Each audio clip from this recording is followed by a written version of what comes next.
자, 열왕기상 8장 62절의 말씀부터 또 읽어가도록 하겠습니다.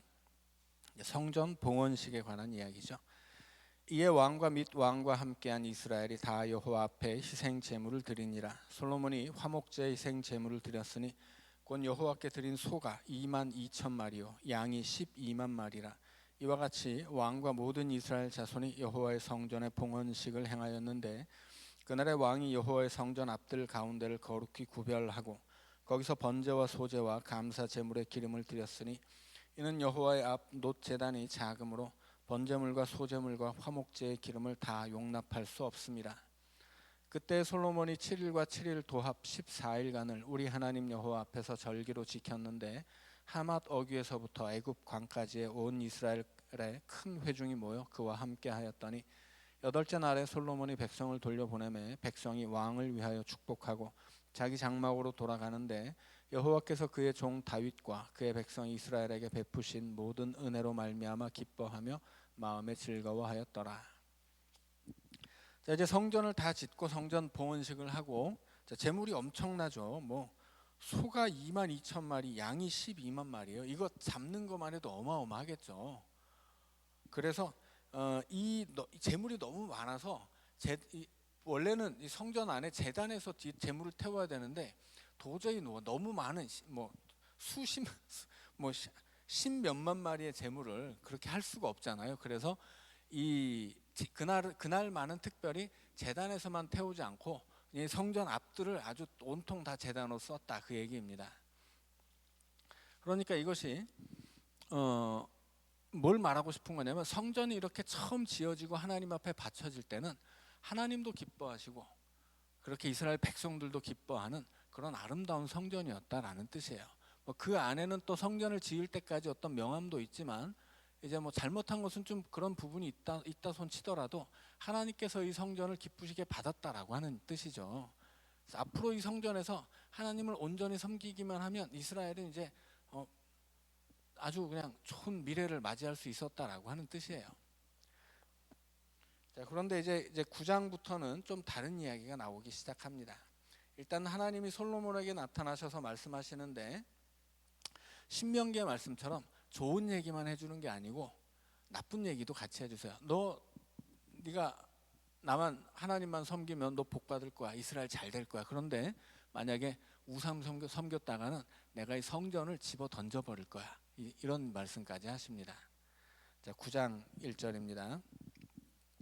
솔로몬이 여호와의 성전과 왕궁 건축하기를 마치며 자기가 이루기를 원하던 모든 것을 마친 때, 여호와께서 전에 기브온에서 나타나심 같이 다시 솔로몬에게 나타나사 여호와께서 그에게 이르시되, 네 기도와 네가 내 앞에서 간구한 바를 내가 들었은즉 나는 네가 건축한 이 성전을 거룩하게 구별하여 내 이름을 영원히 그곳에 두며 내 눈길과 내 마음이 항상 거기에 있으리니, 내가 만일 내 아버지 다윗이 행함같이 마음을 온전히 하고 바르게 하여 내 앞에서 행하며 내가 네게 명령한 대로 온갖 일에 순종하여 내 법도와 율례를 지키면, 내가 내 아버지 다윗에게 말하기를 이스라엘의 왕위에 오를 사람이 네게서 끊어지지 아니하리라 한 대로 네 이스라엘의 왕위를 영원히 견고하게 하려니와, 만일 너희나 너희의 자손이 아주 돌아서서 나를 따르지 아니하며 내가 너희 앞에 둔 나의 계명과 법도를 지키지 아니하고 가서 다른 신을 섬겨 그것을 경배하면, 내가 이스라엘을 내가 그들에게 준 땅에서 끊어버릴 것이요 내 이름을 위하여 내가 거룩하게 구별한 이 성전이라도 내 앞에서 던져버리리니, 이스라엘은 모든 민족 가운데에서 속담거리와 이야기거리가 될 것이며, 이 성전이 높을지라도 지나가는 자마다 놀라며 비웃어 이르되, 여호와께서 무슨 까닭으로 이 땅과 이 성전에 이같이 행하셨는고 하면, 대답하기를 그들이 그들의 조상들을 애굽 땅에서 인도하여 내신 그들의 하나님 여호와를 버리고 다른 신을 따라가서 그를 경배하여 섬김으로 여호와께서 이 모든 재앙을 그들에게 내리심이라 하리라 하셨더라.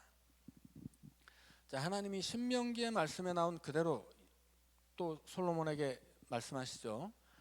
네가 다윗같이 행하면, 하나님만 섬기면 너는 다 잘 될 거야. 그런데 만약 네가 나를 따르지 않고 다른 신을 섬겨 경배하면 어떻게 됩니까? 이 땅에서 끊어버릴 것이고 성전은 던져버릴 것이다 이렇게 말씀하시죠. 그리고 실제로 그렇게 했어요. 그런데 거기서 끝이 아니죠. 그러니까 신명기가 명확히 복과 화를 말하고 이 하나님을 잘 믿는 복과 믿지 않기 때문에 받아야 할 저주를 다 말씀하시는데 그것을 지금 솔로몬에도 그렇게 똑같이 이야기하시죠. 이것은 원칙이에요. 자, 그런데 원칙이 지켜지나요? 아니, 하나님은 원칙을 뛰어넘습니다. 원칙을 뛰어넘는 게 뭐예요? 약속의 땅에서 끊어버려야 되는데 이게 하나님과 이스라엘의 약속이잖아요.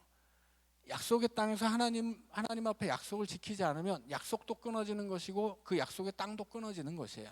그래서 바벨론에 던져버리죠. 하나님이 끊어지게 돼서 바벨론으로 잡혀가잖아요. 그 바벨론은 어디예요? 아브라함이 하나님의 부르심을 받고 출발한 곳이 바벨론이에요. 갈대아 우르죠. 갈대아 우르, 아브라함의 고향.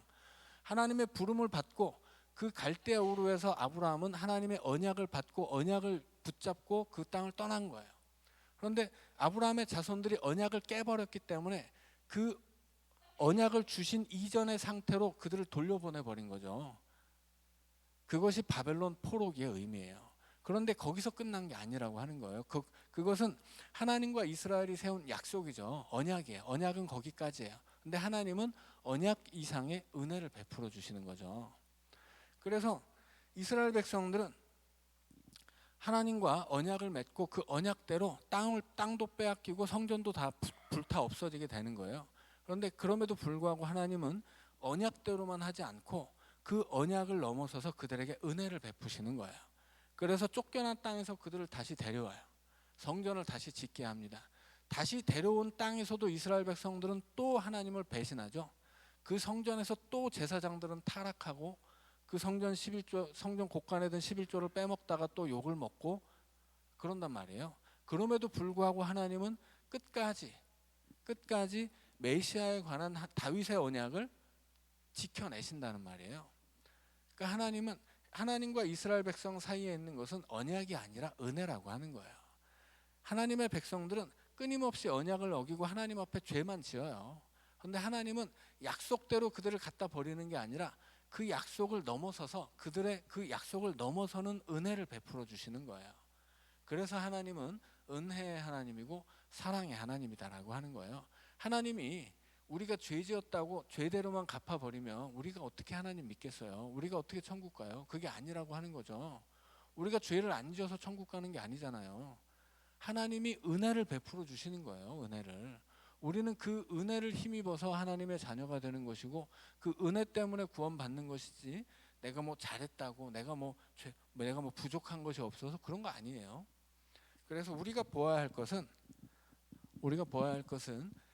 뭐 다윗이 뭘 했느냐, 솔로몬이 뭘 했느냐, 혹은 뭘 못했느냐 이게 아니에요. 성경이 증언하는 것은 그 모든 것을 뛰어넘는 하나님의 은혜예요. 그것이 가장 중요한 겁니다.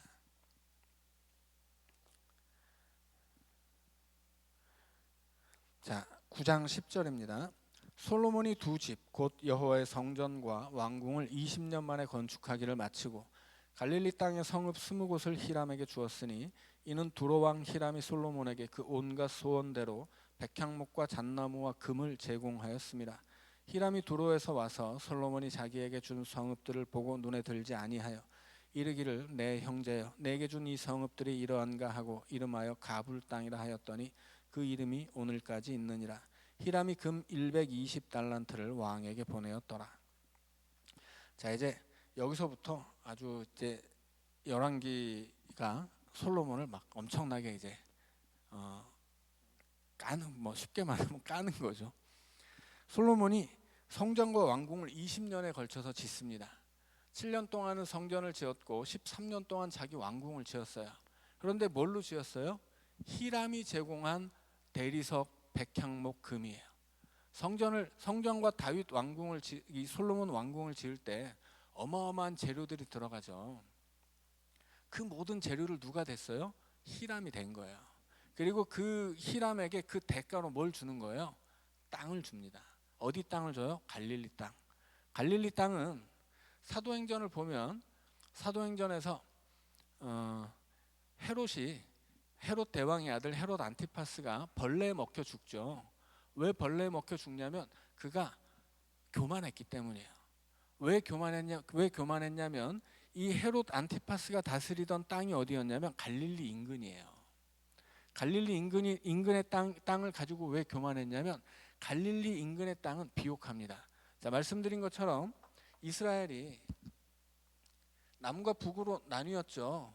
남과 북으로 나뉘었는데 이것은 단순히 이 경계는 어디에서 나온 거라고요? 땅의 경제성에서 나온 거예요. 북쪽 땅은 기름진 땅이에요. 남쪽 땅은 척박한 땅입니다. 남쪽 땅은 다 광야예요. 그래서 북쪽 땅은 10지파가 몰려서 살아요. 왜냐하면 여기는 좋은 땅이거든요. 농사를 짓기 좋은 땅이에요. 특별히 이 갈릴리 호수를 중심으로 여기가 갈릴리 평원인데 이 갈릴리 평원에서 나는 곡식을 가지고서 갈릴리뿐 아니라 이 북쪽과 동쪽의 이방 지역의 땅 백성들이 다 먹고 살았어요. 그래서 헤롯이 이 땅을 다스리고 있었기 때문에 이 주변의 왕들이 헤롯한테 밉보였을 때 헤롯이 수출을 안 했단 말이에요. 곡식을. 그랬더니 이 주변의 지역을 다스리던 왕들이 헤롯에게 찾아와서 그의 생일날 잔치를 벌였는데 막 아부를 한 거예요. 우리 위대하신 헤롯 왕님 연설을 하시는데 마치 신의 목소리 같이 들렸습니다. 왕이 입으신 옷은 막 너무 눈이 부셔서 마치 오늘 우리의 눈에는 신처럼 보이십니다. 뭐 이런 아부를 했더니 그가 자기가 그렇게 신인 줄 알고 교만해가지고 하나님이 충을 보내서 벌레 먹혀 죽였다 이렇게 이야기하죠. 그러니까 이 갈릴리 땅은 그렇게 이 땅을 다스리는 헤롯이 교만할 만큼 이 주변 전체를 먹여 살릴 수 있는 곡창지대예요. 그런데 솔로몬이 이 곡창지대에 성읍 12개를 넘긴 거예요. 말하자면 이스라엘의 땅에서 가장 기름지고 가장 그 값이 나가는 땅 12개를 이 20년 동안 지었던 성전 건축과 자기 왕궁 건축을 위한 그 대가로 지불한 거예요. 그러니까 솔로몬은 어떤 왕이에요? 자기 나라의 땅을 팔아먹은 왕이에요. 그 땅은 솔로몬의 개인 소유가 아니죠. 그 땅은 하나님이 주신 약속의 땅이에요. 그 땅에 이스라엘 백성들이 들어올 때 각 지파별로 나눠서 가졌잖아요. 그래서 그 땅, 그 지파들이 자기가 받은 땅을 나누고 그 지파 안에서 가문 안에서 가정별로 그렇게 나눠 가지면서 그걸 유산으로 물려주죠. 대대로. 그 땅은 고작 밭 한 떼기라고 하더라도 그 땅을 약속으로 받은 이스라엘 백성들이 가지고 있어야 되는 땅이에요. 그래서 그 땅을 만약에 많든 적든 자기 조상으로부터 물려받은 이 땅을 빚 때문에 빼앗기면 어떻게 됩니까? 고엘 제도를 통해서 부유한 친척이 값을 치르고 그 땅을 되찾아 줘야 돼요. 왜냐하면 그 땅은 하나님이 주신 약속의 땅이고 그 땅을 내가 가지고 있어야 내가 그 땅에서 사는 약속의 땅에서 사는 약속의 백성이라는 증거거든요. 이 땅이.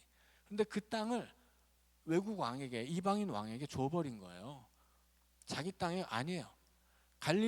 이 갈릴리 지역은 지금 솔로몬은 유다 지역 출신의 왕이죠. 솔로몬이 소유하고 있는 자기 개인적인 소유의 땅은 다 이 척박한 땅밖에 없어요. 이 땅은 누구 땅이에요?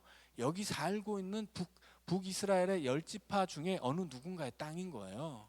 근데 그 땅을 빼앗아 가지고 그 땅을 강제로 빼앗아서 20년 동안의 건축 재료를 제공한 대가로 이방인 왕에게 줘버린 거예요. 그러니까 솔로몬이 이렇게 어리석고 포악한 짓을 했다라고 하는 거죠. 14절에서 히람이 금 120달란트를 왕에게 보냈다고 하죠. 이건 뭐예요? 성전과 그 솔로몬 왕궁을 건축하기 위해 사용한 금이죠. 자, 그래서 이 솔로몬의 성전 건축에 명과 암이 있다라고 말씀드리는 거예요.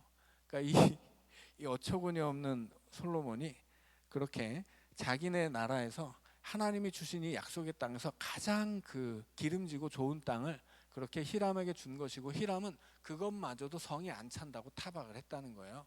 가장 기름진 땅을 줬음에도 불구하고 내가 너한테 준 게 얼마인데 지금 나한테 이거밖에 안 내놓느냐, 이제 그런 뜻인 거죠. 자, 15절입니다.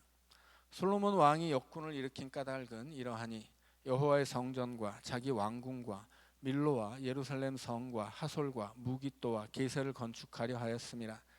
전에 애굽 왕 바로가 올라와서 게셀을 탈취하여 불사르고 그 성읍에 사는 가나안 사람을 죽이고 그 성읍을 자기 딸 솔로몬의 아내에게 예물로 주었더니 솔로몬이 게셀과 아래 베토론을 건축하고 또 바알락과 그 땅에 들에 있는 다드몰과 자기에게 있는 모든 국고성과 병거성들과 마병의 성들을 건축하고 솔로몬이 또 예루살렘과 레바논과 그가 다스리는 온 땅에 건축하고자 하던 것을 다 건축하였는데 이스라엘 자손이 아닌 아모리 사람과 헷 사람과 브리스 사람과 휘 사람과 여부스 사람 중 남아있는 모든 사람 곧 이스라엘 자손이 다 멸하지 못함으로 그 땅에 남아있는 그들의 자손들을 솔로몬이 노예로 역군을 삼아 오늘까지 이르렀으되 다만 이스라엘 자손은 솔로몬이 노예를 삼지 아니하였으니 그들은 군사와 그 신하와 고관과 대장이며 병거와 마병의 지휘관이 됨이었더라. 자, 이제 솔로몬의 업적이 나오는데 솔로몬의 업적이 뭐예요? 건축이에요. 건축. 솔로몬이 건축할 때 어디서 돈이 났을까요? 당연히 세금을 거두었죠. 누가 건축했을까요? 당연히 백성들이죠. 여기서는 이방인들을 노예로 삼고 이스라엘 백성들은 노예로 삼지는 않았다 이렇게 나오지만 노예로 삼지 않았을 뿐이에요. 노예가 아닐 뿐이죠. 그런데 노예처럼 일을 합니다. 그래서 나중에 이제 그 12장으로 가면 솔로몬이 죽었을 때 이제 그 르호보암에게 이스라엘 열지파가 찾아와요. 여기서 이스라엘의 열지파라는 건 북쪽 지파예요. 그러니까 상대적으로 남쪽의 유다 지파는 착취를 받지 않은 거예요. 왜냐하면 자기 지지 기반이거든요. 그래서 이 북쪽 지파들은 너무나 많은 고역이 뭐예요? 강제 노역이에요. 강제 노역과 너무나 중한 세금을 바쳐야 했기 때문에 그걸 좀 감해주기만 하면 우리가 당신에게 충성을 바치겠습니다. 이렇게 얘기를 하는 거죠. 자, 그래서 지금 이 솔로몬의 업적이라고 하는 제목은 여기서 솔로몬의 업적이라고 써있는데 업적이라고 말하기 어려운 거죠. 이것은 그야말로 백성들의 등골을 빼먹었다는 얘기거든요.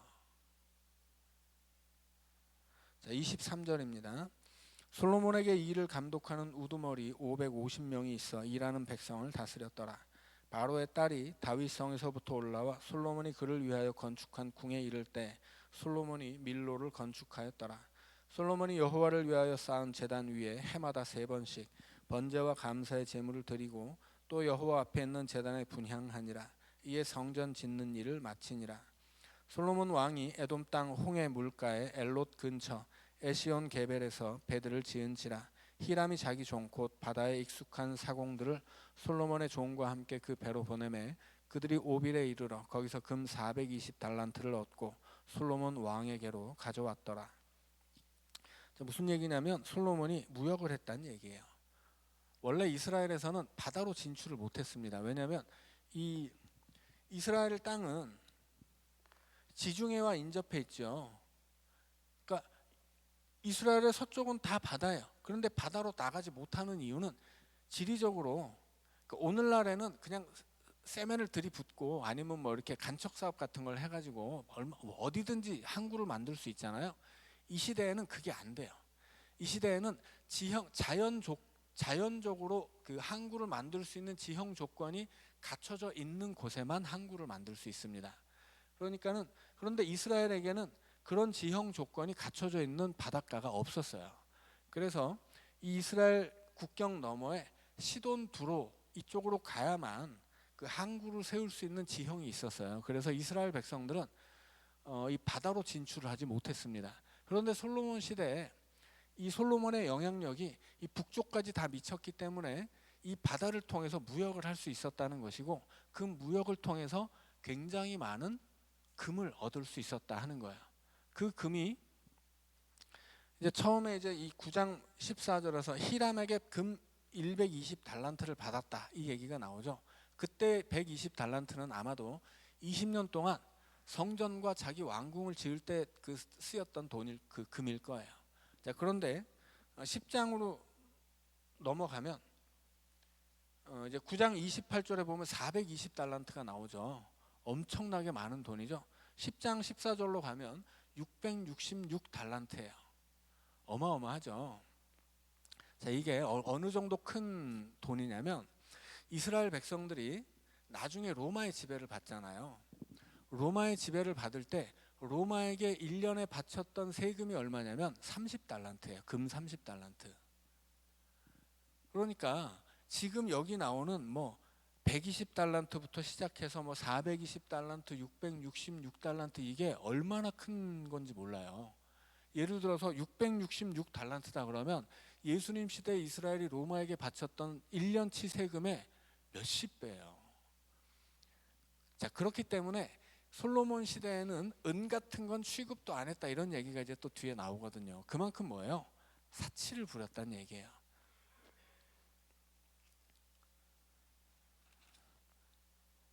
자, 10장입니다. 스바의 여왕이 여호와의 이름으로 말미암은 솔로몬의 명성을 듣고 와서 어려운 문제로 그를 시험하고자 하여 예루살렘에 이르니 수행하는 자가 심히 많고 향품과 심히 많은 금과 보석을 낙타에 실었더라. 그가 솔로몬에게 나아와 자기 마음에 있는 것을 다 말하매 솔로몬이 그가 묻는 말에 다 대답하였으니 왕이 알지 못하여 대답하지 못한 것이 하나도 없었더라. 스바의 여왕이 솔로몬의 모든 지혜와 그 건축한 왕궁과 그 상의 식물과 그의 신하들의 좌석과 그의 시종들이 시립한 것과 그들의 관복과 술 관원들과 여호와의 성전에 올라가는 층계를 보고 크게 감동되어 왕께 말하되 내가 내 나라에서 당신의 행위와 당신의 지혜에 대하여 들은 소문이 사실이로다. 내가 그 말들을 믿지 아니하였더니 이제 와서 친히 본즉 내게 말한 것은 절반도 못되니 당신의 지혜와 복이 내가 들은 소문보다 더하도다. 복되도다 당신의 사람들이여, 복되도다 당신의 이 신하들이여, 항상 당신 앞에 서서 당신의 지혜를 들음이로다. 당신의 하나님 여호와를 송축할지로다. 여호와께서 당신을 기뻐하사 이스라엘 왕 위에 올리셨고 여호와께서 영원히 이스라엘을 사랑하심으로 당신을 세워 왕으로 삼아 정의와 공의를 행하게 하셨도다 하고, 이에 그가 금 120달란트와 심히 많은 향품과 보석을 왕에게 드렸으니 스바의 여왕이 솔로몬 왕에게 드린 것처럼 많은 향품이 다시 오지 아니하였더라. 자, 스바의 여왕 이야기가 나오죠. 스바의 여왕이 찾아와서 왜 찾아왔는데 왜 찾아왔냐면 그 솔로몬의 명성에 어떤 명성이냐면 그의 지혜 그리고 그가 누리는 부. 자, 그런데 여기에 대해서 시바의 여왕이 뭐라고 이야기합니까? 이것은 다 하나님이 주신 것이고 하나님이 당신을 세웠고 하나님이 당신을 왕으로 삼아 정의와 공의를 행하게 하셨다 이렇게 이야기하죠. 이방인의 입을 통해서 정확한 평가가 내려진 거예요. 이것은 다 하나님이 주신 은혜예요. 자, 여기서 지금 강조되고 있는 것은 뭐냐면 솔로몬의 지혜예요. 전에도 말씀드렸듯이 구약 안에서 지혜, 의, 복 이것은 삼위일체예요. 이것은 한 세트입니다. 의로워야 의롭다는 것이 의로운 사람은 지혜로운 사람이에요. 왜냐하면 그 의로움을 가지고 하나님께 복을 받거든요. 그래서 의로운 사람은 지혜로운 사람이고 그리고 복을 받는 사람입니다. 그러니까 지금 솔로몬이 지금 대단히 지혜로웠다고 하는 것은 아직까지는 그가 의로웠다는 것이고 아직까지는 그가 하나님 앞에 복을 받을 만큼 신명기의 기준으로 하나님께 복을 받을 만큼 잘못되지 않았다라고 하는 거예요. 근데 문제는 뭐예요? 너무 잘 되고 있어요. 너무. 우리가 다윗의 이야기에서도 봤죠. 다윗이 쫓겨다닐 때는 굉장히 신실한 사람이었어요. 그런데 팔자가 편해지기 시작하면서 가진 게 많아지기 시작하면서 자기가 이 하나님 앞에 이 왕으로서 권세를 누려가기 시작하면서 타락이 시작되고 그의 죄가 더 커지기 시작하죠. 이 인간의 그 안타까운 모습이에요. 내가 부족하고 모자라고 내가 뭐 어려움 당할 때는 하나님 붙잡고 살다가 이게 풀리고 뭐 어려운 것이 없으면 죄 짓고 다니게 된다라고 하는 거죠. 솔로몬이 아직까지 이렇게 대단히 복을 받고 크게 그 지혜를 인정받고 이 점점 더 강성해졌다라고 하는 얘기는 아직까지 그가 하나님 앞에 의로운 모습이었다라고 하는 뜻이에요. 자, 그런데 이제 그 밝음 아래로 이제 어두운 것이 점점 쌓이기 시작하죠. 성전에 대한 값을 땅으로 치르고 그리고 점점 이렇게 더 많아지는 그 돈을 가지고 나중에 이제 보면 알겠지만 그 돈을 가지고 뭘 하냐면 애굽으로 사람을 보내서 말을 사오게 해요. 신명기 17장에서 하나님이 뭐라고 말씀하시냐면 왕은 세 가지를 금해야 되는데 많은 말을 가지면 안 돼요. 근데 말을 살려면 어디로 가야 되냐면 애굽으로 가야 되거든요. 하나님이 명확하게 말 사러 백성을 애굽으로 보내지 말라 이렇게 딱 명시를 하셨어요. 그런데 솔로몬이 돈이 너무 많으니까 이 돈을 주체를 못하고 그 말을 사오게 백성들을 애굽으로 보내는 거예요. 그 말은 오늘날로 치자면 왕이 부릴 수 있는 가장 큰 사치예요.